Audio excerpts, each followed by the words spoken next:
Amaravati outer ring road నిర్మాణానికి పనులు శరవేగంగా సాగుతున్నాయి. పనులు అంటే ఏదో ఎర్త్ పనులు అవి కాదు. భూసేకరణ పూర్తి చేయడము, రైతులకు పరిహారం చెల్లించి ఆ భూమిని గనక కేంద్ర ప్రభుత్వానికి అప్పగిస్తే వెంటనే 10 ప్యాకేజీలుగా అమరావతి ఔటర్ రింగ్ రోడ్లో టెండర్స్ పిలిచే అవకాశం ఉంది. ఇప్పటికే ఎందుకు 5 సీనియర్ అధికారులని రాష్ట్ర ప్రభుత్వం నియమించింది. 5 జిల్లాల్లో 5 పనిచేస్తున్నారు. 121 గ్రామాలను టచ్ చేస్తూ ఆయా గ్రామ పరిధిలో 5 జిల్లాల్లో 180 కిలోమీటర్ల పొడవైన 140 మీటర్ల వెడల్పుతో దేశంలో ఏ రాష్ట్ర రాజధానికి లేని విధంగా అమరావతి ఔటర్ రింగ్ రోడ్ రాబోతా ఉంది. భూసేకరణలో సగం కేంద్ర ప్రభుత్వం, సగం రాష్ట్ర ప్రభుత్వం భరించడానికి సిద్ధమవుతా ఉంది. కేంద్రం ఒక 2,500 కోట్లు, రాష్ట్ర ప్రభుత్వం ఒక 2,500 కోట్లు వ్యయం చేయబోతా ఉంది.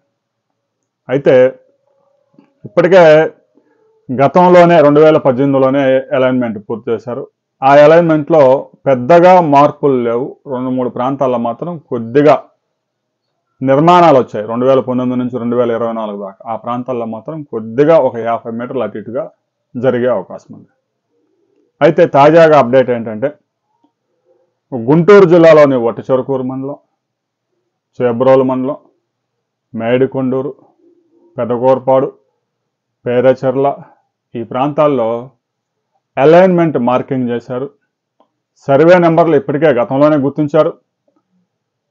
ఇక ఉమ్మడి కృష్ణా జిల్లాలో కంచించర్ల మండలంలో, ఇక రెడ్డిగూడెం మండలంలో ఈ ప్రాంతాల్లో ఆగిరిపల్లి, కంకిపాడు ఈ మండలాల్లో ఆయా సర్వే నెంబర్లు గుర్తించి మార్కింగ్ చేయడంతో పాటు రిజిస్ట్రార్, సబ్ రిజిస్ట్రార్ కార్యాలయాలకి రెవెన్యూ అధికారులు నోటీసులు పంపించారు. ఆయా ఏదైతే ఆ నెంబర్స్ ఉన్నాయో భూములకు సంబంధించి సర్వే నెంబర్లు, ఆ నెంబర్లలో ఔటర్ రింగ్ రోడ్ రాబోతా ఉంది కాబట్టి ట్రాన్సాక్షన్స్, సేల్స్, అమ్మకాలు, కొనుగోలు నిలిపివేయండి. ఇక 140 మీటర్ల వెడల్పుతో ఔటర్ రింగ్ రోడ్డు వస్తున్నా ముందుగా 500 మీటర్ల పరిధిలో కొనుగోళ్లు, అమ్మకాలు, భూముల కొనుగోళ్లు, అమ్మకాలు నిలిపివేశారు. ఎందుకంటే ఒకవేళ ఆ రోడ్డు అలైన్మెంట్ కొంచెం ఒక 10 మీటర్లు అటు ఇటు జరిగితే ప్రాబ్లం అయ్యే అవకాశం ఉంది.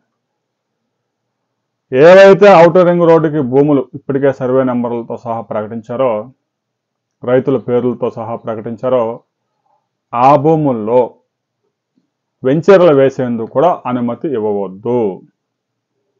ఒకవేళ ఇప్పటికే వెంచర్ల వారికి అమ్మివేసి ఉన్నా కూడా వెంచర్ల లేఅవుట్లకు మాత్రం ఆ భూములు ఆ నెంబర్లలో ఇవ్వవద్దు అనే సందేశాలు స్పష్టంగా ఆ నోటీసులు సబ్ రిజిస్ట్రార్ కార్యాలయాలకు చేరాయి. రాబోయే కొద్ది రోజుల్లోనే భూమి సేకరణకి నోటిఫికేషన్ విడుదల చేయబోతా ఉన్నారు. దాదాపుగా 3,200 ఎకరాల భూమి సేకరించాల్సి ఉంటుంది. 2,500 మంది రైతుల నుంచి 5 జిల్లాల్లో 121 గ్రామ పరిధుల్లో ఈ భూమిని సేకరించాల్సి ఉంటుంది. ఈ ప్రక్రియ రాబోయే 3 నెలల కాలంలోనే పూర్తి చేసి, భూసేకరణ పూర్తి చేసి కేంద్ర ప్రభుత్వానికి భూమిని హ్యాండ్ ఓవర్ చేయబోతా ఉన్నారు. ఇక ఆయా ప్రాంతాల్లో రిజిస్ట్రేషన్ వాల్యూ ఆధారంగా 300% అదనంగా రైతులకు పరిహారం చెల్లిస్తారు. ఏదైతే రైతుల దగ్గర నుంచి భూములు తీసుకుంటున్నారో ఆ ప్రాంతంలో ఒకవేళ 30 లక్షలు, 40 లక్షలు ఎకరం వాల్యూ, రిజిస్ట్రేషన్ వాల్యూ ఉంటే దానికి 3 రెట్లు అదనంగా పరిహారం రాష్ట్ర ప్రభుత్వం చెల్లిస్తుంది. ఇంకా మాకు పరిహారం చాలదు అనుకున్న వారు కోర్టుకు వెళ్ళచ్చు. కానీ పనులు ఆగిపోకుండా భూమి మాత్రం రైతుల దగ్గర నుంచి తీసుకోవడం జరుగుతుంది.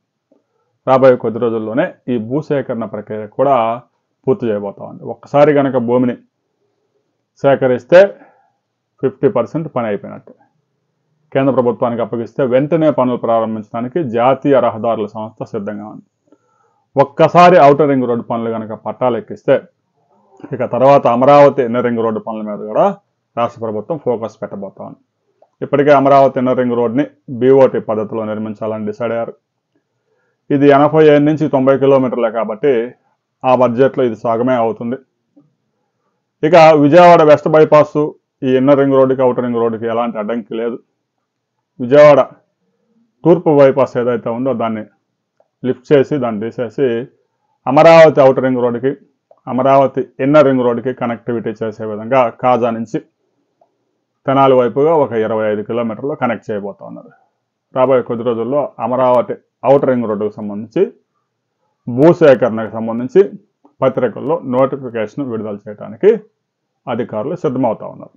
ఏ రైతుది ఎంత భూమి అనేది ఆ నోటిఫికేషన్లో మరింత క్లారిటీ వస్తుంది. ఆ తర్వాత మరిన్ని వివరాలతో మరో వీడియోలో కలుసుకుందాం.